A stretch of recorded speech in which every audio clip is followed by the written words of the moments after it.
डिटेरी एक ऐसी चीज है जो जिंदगी के लम्हों, एहसासात और ख्यालात को महफूज रखने का जरिया बनती है।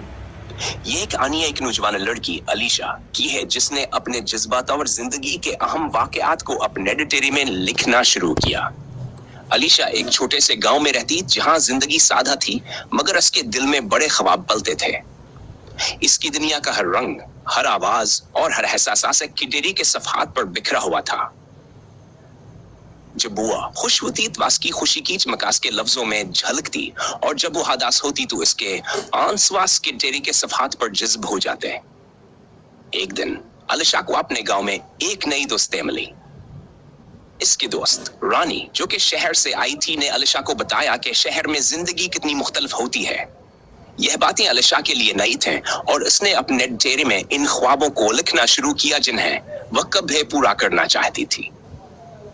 जैसे जैसे वक्त गुजरता गया, अलीशा की डिटेरिया एक खजाना बन गई जिसमें इसकी जिंदगी की कहानियां, ख्वाब और जज्बात महफूज थे। यह डिटेरिया के लिए सिर्फ एक किताब नहीं थी, बल्कि एक दोस्त बन गई जिसके साथ वो अपने दिल की बातें कर सकती थी। आखिरकार जब अलीशा बड़ी हो गई, इसने अपने गांव को छोड़कर शहर जाने का फैसला किया ताकि वो अपने ख्वाबों को हकीकत बना सके। लेकिन उसने अपनी डिटेरी को हमेशा अपने साथ रखा। क्यों न कहो जानती थी हस्की जिंदगी के तमाम में इसकी खुशियां और गम सबासी में महफूज हैं। ये कहानी हमें सिखाती है कि डिटेरिया एक ऐसी चीज है जो न सिर्फ हमारी यादों को महफूज रखती है, बल्कि हमें खुद को समझने में भयमदद करती है। हर सफा, हर लफ्ज हमारे अंदर के जज्बात का अक्स होता है, जो वक्त के साथ और भी कीमती बन जाता है।